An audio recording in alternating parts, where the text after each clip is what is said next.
এজন্য বিশ্বনবী বললেন আল কবর রাউদাতুম মিন রিয়াদিল জান্নাহ আও হুফরাতুম মিন হুফারিন নার। কবর হলো কারো জন্য জান্নাতের বাগান, কারো জন্য জাহান্নামের গর্ত। আমরা বলি আল্লাহ আমাদের কবরটারে জান্নাতের বাগান বানাও, আরো জোরে পড়েন আমিন। আবার বিশ্বনবী বললেন ইন্নাল কবরা আউয়াল মানজিল মিন মানাজিলিল আখিরাহ। কবর হলো আখিরাতের মঞ্জিলগুলোর প্রথম মঞ্জিল। আখিরাতে একটার পরে একটা অনেকগুলো স্টেশন আপনাকে পার হতে হবে। প্রথম স্টেশনটার নাম হলো কবর। প্রথম স্টেশনের নাম কি? এই কবর নামক স্টেশনে যদি আপনি মাফ পেয়ে যান, সামনের সব স্টেশনগুলোতে মাফের ব্যবস্থা করবে কে? আল্লাহ। আর কবর নামক স্টেশনে যদি ধরা খেয়ে যান, আপনার মায়ের আছে না নাই? লাশটাকে যখন রাখা হয়, লাশটা চিনে কে আমারে রাখলো, কে আমাকে ধৌত করলো, কে আমারে কাফন পড়ালো। এজন্য কবরের আযাব থেকে বিশ্বনবী পানাহ চেয়েছেন।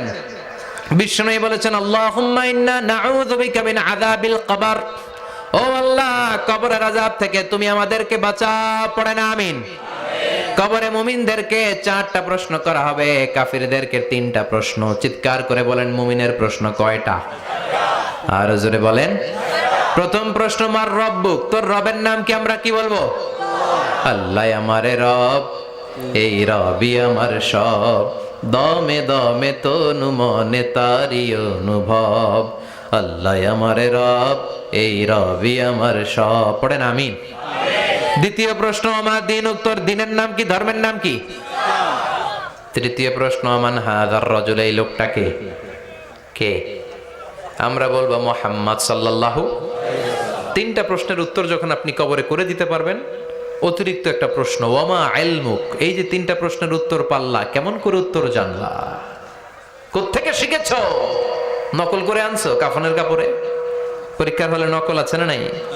হাতে নকল আছে না? পায়ে নকল, মোজার ভিতরে নকল আছে না নাই? মোবাইলে নকল আছে না নাই? নকল থেকে আল্লাহ তুমি বাঁচাও। আরো আস্তে কোন আমিন। কিভাবে জানলা? কেমন করে 3টা প্রশ্নের উত্তর শিখলা?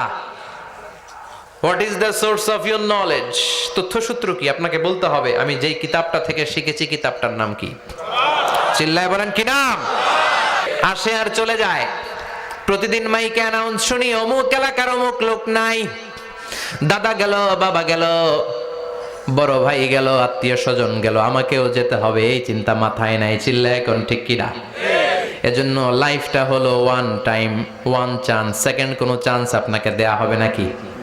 কাফেররা বলবে ইয়া রাব্বি আরেকটা সুযোগ দেন, লাউ আন্না লানা কাররা ইয়ানি মাররা, আল্লাহ আরেকটা সুযোগ যদি পেতাম দুনিয়াতে ভালো করে আসতাম। আল্লাহ বলবেন ইন্নাহা কালিমাতুন কাইলুহা, এটা শুধু তাদের মুখের কথা, তাদেরকে আবার সুযোগ দিলেও তারা কিচ্ছু করবে না। চিল্লায় এখন ঠিক কিনা? এজন্য একটা চান্স আমরা পেয়েছি, এই দুনিয়ার ওয়ান চান্সে আমরা ভয় পাবো একজনকে। চিল্লায় বলেন তিনি কে? আল্লাহ। এজন্য যেতে আমাদেরকে হবে। এই মরণ থেকে পালানোর কোনো সুযোগ কেউ পালাতে পারে নাই। এই মরণ হলো আখিরাতের প্রবেশদ্বার। মরণ নামক পালকিতে চড়ে আমরা কবরের ভেতরে ঢুকি। মরণ হলো প্রথম পর্ব, কবর হলো দ্বিতীয় পর্ব। যেরকম ঠিক কিনা? এজন্য বিশ্বনবী বললেন আল কবর রাউদাতুম মিন রিয়াদিল জান্নাহ আও হুফরাতুম মিন হুফারিন নার। কবর হলো কারো জন্য জান্নাতের বাগান, কারো জন্য জাহান্নামের গর্ত। আমরা বলি আল্লাহ আমাদের কবরটারে জান্নাতের বাগান বানাও, আরো জোরে পড়েন আমিন। আবার বিশ্বনবী বললেন ইন্নাল কবরা আউয়াল মানজিল মিন মানাজিলিল আখিরাহ। কবর হলো আখিরাতের মঞ্জিলগুলোর প্রথম মঞ্জিল। আখিরাতে একটার পরে একটা অনেকগুলো স্টেশন আপনাকে পার হতে হবে। প্রথম স্টেশনটার নাম হলো কবর। প্রথম স্টেশনের নাম কি? এই কবর নামক স্টেশনে যদি আপনি মাফ পেয়ে যান, সামনের সব স্টেশনগুলোতে মাফের ব্যবস্থা করবে কে? আল্লাহ। আর কবর নামক স্টেশনে যদি ধরা খেয়ে যান, আপনার মায়ের আছে না নাই? লাশটাকে যখন রাখা হয়, লাশটা চিনে কে আমারে রাখলো, কে আমাকে ধৌত করলো, কে আমারে কাফন পড়ালো। এজন্য বিষ্ণুই বলেছেন মুমূর্ষের সামনে বসে বসে পড়ো লা ইলাহা ইল্লাল্লাহু মুহাম্মাদুর রাসূলুল্লাহ লাকিনু মাউতাকুম লা ইলাহা ইল্লাল্লাহ। মুমূর্ষের সামনে দাঁড়িয়ে দাঁড়িয়ে পড়ো লা ইলাহা ইল্লাল্লাহ। এই লা ইলাহা হচ্ছে জীবিতদের জন্য কালিমা, আর আমরা মরার পরে এই জিকির করি, ঠিক কি না? আমাদের দেশের অনেক জায়গায় লাশ নিয়ে কবরে যাওয়ার সময় লা ইলাহা পড়ে না। না, এটা আগের জিকির, মরার আগের জিকির। মরার আগে আপনাকে অ্যানাউন্সমেন্ট দিতে হবে আল্লাহ ছাড়া কোনো ইলাহ নাই, বিশ্বনবী হচ্ছেন শেষ নবী এবং রাসূল। চিল্লায় বলেন ঠিক কি না? লাশটাকে যখন রেখে দেয়া হয়, বিশ্বনবী যত মানুষকে কবরে রেখেছেন তারপরে দাঁড়িয়েছেন আর বলেছেন ইস্তাগফিরু লিআখিকুম, তোমার ভাইদের জন্য তোমরা দোয়া করো। ফাইন্নাহুল আনা ইউসআল, এখনই তাকে কবরে সওয়াল করা হবে। কবরে প্রশ্ন আছে না নাই? কথা বলেন।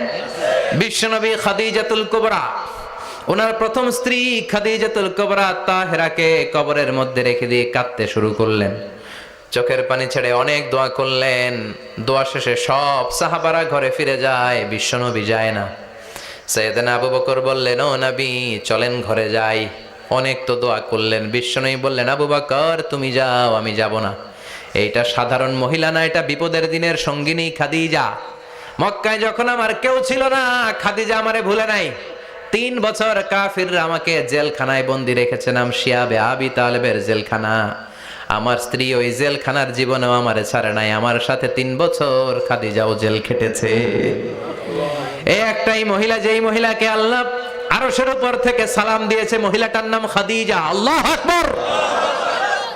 আমার সব সন্তান আল্লাহ খাদিজার পেট থেকে দিয়েছে। ফাতেমাতুজ জোহরা খাদিজার মেয়ে, জাইনাব খাদিজার মেয়ে, উম্মে কুলসুম খাদিজার মেয়ে, রুকাইয়া খাদিজার মেয়ে, আবুল কাসেম বিশ্বনবীর ছেলে খাদিজার ছেলে, আব্দুল্লাহ যাকে তাইয়্যিব এবং তাহের নামে আমরা চিনি, সেও খাদিজার ছেলে। সুবহানাল্লাহ। ও আবু বকর, আমার এই কলিজার টুকরা প্রিয়তমা খাদিজারে রেখে দিয়ে কেমনে বাসায় যায়? তুমি যাও, আমি দাঁড়িয়ে থাকবো। এখনই মুনকার নাকির এসে খাদিজারে প্রশ্ন করবে, আমি দেখবো খাদিজা উত্তর দিতে পারে কিনা। আর প্রশ্নের উত্তর যদি ভুল করে ফেলে, কবরের উপর থেকে আমি নিজে প্রশ্নের উত্তর দিয়ে দেব। সাইয়েদনা জিবরাইল বললেন, নবী আপনারা দাঁড়িয়ে থাকার দরকার নাই, আবু বকরের সাথে ঘরে চলে যান। আল্লাহ জানিয়ে দিয়েছে খাদিজার কবরের প্রশ্নে যদি কোনো সমস্যা হয়, আরশের উপর থেকে খাদিজার প্রশ্নের জবাব আল্লাহ নিজে দিয়ে দিবে। এজন্য কবরের আযাব থেকে বিশ্বনবী পানাহ চেয়েছেন। বিশ্বনবী বলেছেন, আল্লাহুম্মা ইন্না নাউযু বিকা মিন আযাবিল কবর। ও আল্লাহ, কবরের আযাব থেকে তুমি আমাদেরকে বাঁচাও। পড়েন আমিন। কবরে মুমিনদেরকে 4টা প্রশ্ন করা হবে, কাফিরদেরকে 3টা প্রশ্ন। চিৎকার করে বলেন, মুমিনের প্রশ্ন কয়টা? আর জোরে বলেন। প্রথম প্রশ্ন, মার রব্বুক, তোর রবের নাম কি? আমরা কি বলবো? আল্লাহ আমারে রব, এই রবি আমার সব, দমে দমে তনু মনে তারি অনুভব। আল্লাহ আমারে রব, এই রবি আমার সব। পড়েন আমিন। দ্বিতীয় প্রশ্ন, আমার দিন, তোর দিনের নাম কি? ধর্মের নাম কি? তৃতীয় প্রশ্ন, আমান হাযার রাজুল, এই লোকটাকে কে? আমরা বলবো মুহাম্মদ সাল্লাল্লাহু। 3টা প্রশ্নের উত্তর যখন আপনি কবরে করে দিতে পারবেন, অতিরিক্ত একটা প্রশ্ন, ওয়ামা ইলমুক, এই যে 3টা প্রশ্নের উত্তর পাল্লা, কেমন করে উত্তর জানলা? কোত্থেকে শিখেছো? নকল করে আনছো কাফনের কাপড়ে? পরীক্ষার হলে নকল আছে না নাই? হাতে নকল আছে না? পায়ে নকল, মোজার ভিতরে নকল আছে না নাই? মোবাইলে নকল আছে না নাই? নকল থেকে আল্লাহ তুমি বাঁচাও। আরো আসতে কোন আমিন। কিভাবে জানলা? কেমন করে 3টা প্রশ্নের উত্তর শিখলা? What is the source of your knowledge? তথ্যসূত্র কি? আপনাকে বলতে হবে, আমি যেই কিতাবটা থেকে শিখেছি কিতাবটার নাম কি? চিল্লায় বলেন, কি নাম? এই কিতাবটা হলো কোরআন।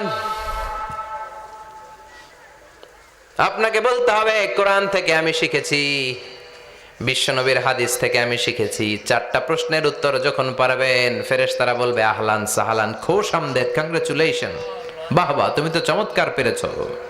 ফায়ুফসাহু লাহু কবরুহু 70 যিরাআন, মুমিন বান্দার কবরটা 70 হাত লম্বা করে দেয়া হবে। ইফতাহু লাহু বাবুন ইলাল জান্নাত, জান্নাতের দিকে তার কবর থেকে একটা দরজা বানিয়ে দেয়া হবে। জান্নাতের সুঘ্রাণ ঠান্ডা বাতাস এসে তার কবরের ভিতরে ঢুকতে শুরু করবে। ইলবাসু লিবাস মিন আহলিল জান্নাত, জান্নাতীদের পোশাক তার গায়ের মধ্যে পরিয়ে দেয়া হবে। আল্লাহু আকবার। আর বলা হবে, নাম কানাউমিল আরুস, বাসর রাতে বর যেমনি কনেকে নিয়ে ঘুমিয়ে যায়, তুমিও একটা ঘুম দাও। আলহামদুলিল্লাহ পড়ে। মুমিন বান্দা আনন্দের একটা ঘুম দিবে। ইসরাফিলের সিংগার আওয়াজ ছাড়া পৃথিবীর কোনো কিছুই তার এই ঘুম ভাঙতে পারবে না। আল্লাহ আমরাও যেন সেদিন কবর একটা মজার ঘুম দিতে পারি।